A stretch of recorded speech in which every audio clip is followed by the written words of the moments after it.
शिंदेवाडी इकडे आपण निघालो.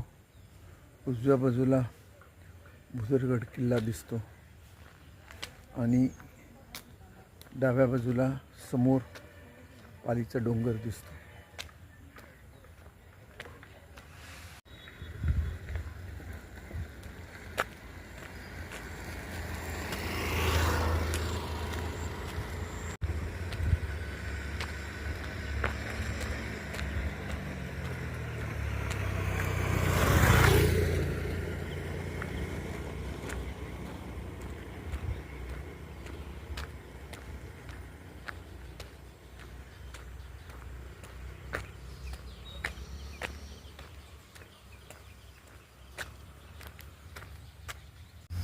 हा शिंदेवाडीकडे जाणारा रस्ता.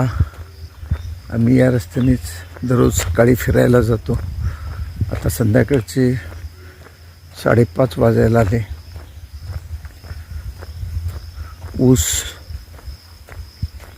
भाताचं पीक दोन्ही चांगलं आहे.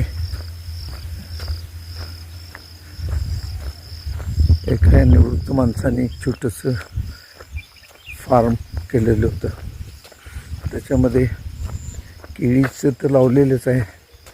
त्या व्यतिरिक्त त्यांनी ड्रॅगन फ्रूटचाही प्रयोग करून पाहिला आणि ड्रॅगन फ्रूट चांगलं आलेलं होतं. हे चिंचेचं झाड आहे. हे अलीकडं दुर्मिळ होत निघाले.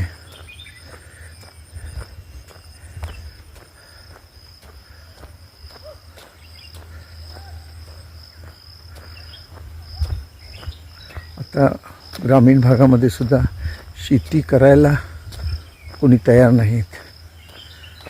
आता कष्टाचं बिनकष्टाचं पैसे कसे मिळतील याकडे बऱ्याच वेळेला लक्ष राहतं.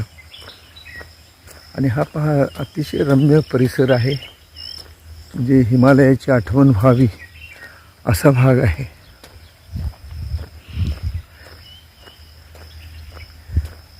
हे शेत एक निवृत्त रिटायर्ड अभियंत्याचं आहे.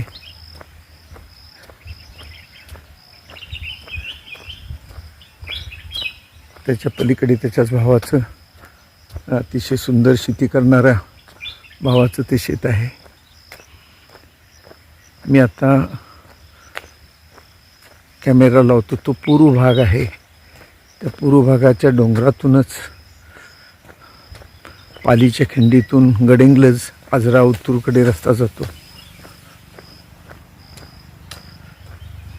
ते बांबूचं बेट आहे आणि या रानावनामध्ये आळू आणि खूप ग्रामीण परिसरातल्या भाज्या मिळतात.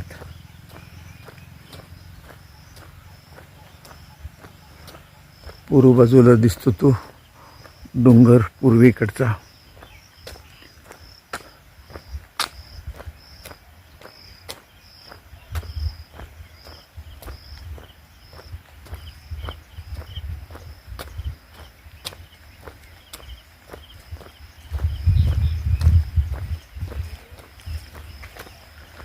या ठिकाणी सकाळी ओढ्याच्या काठाला असणाऱ्या झाडावर मोराची केकावली ऐकू येत असते.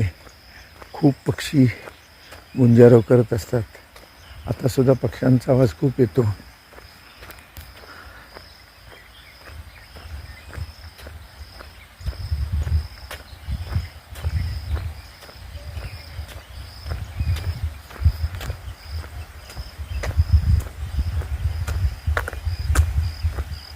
अनेक ठिकाणी जमिनी पड पडलेले आहेत, तर काही ठिकाणी प्लॉट पाडून तरुण पिढी शेती विकून आरामात राहते.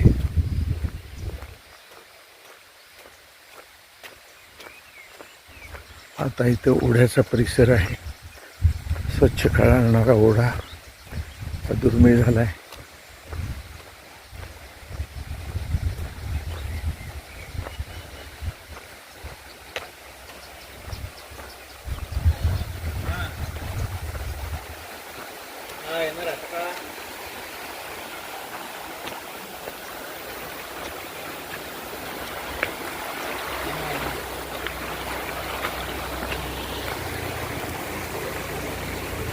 याच परिसरामध्ये आम्हाला दुर्मिळ परदेशी पक्षी पाहायला मिळाले. हा ओढ्याचा भाग अतिशय रम्य आहे. काही वर्षानंतर हे ओढे नितळ पाण्याचे ओढेही पाहायला मिळणार नाहीत. पण दुर्दैवाने अजूनही ग्रामीण भागामध्ये ओढ्याच्या पाण्यामध्ये, वाहत्या पाण्यामध्ये पूजेची खराब झालेली पूजा माळा त्या गोष्टी टाकायची सवय आहे, ती काही थांबत नाही.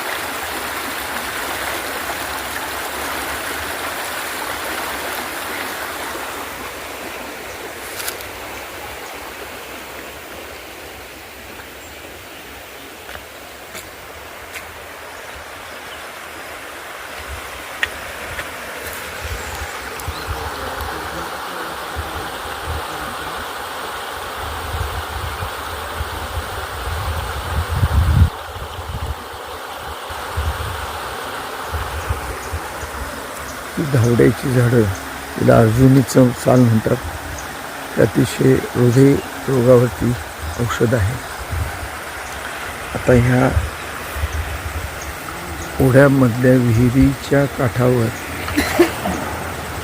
सुगीरनी बांधलेली घरटी पहा.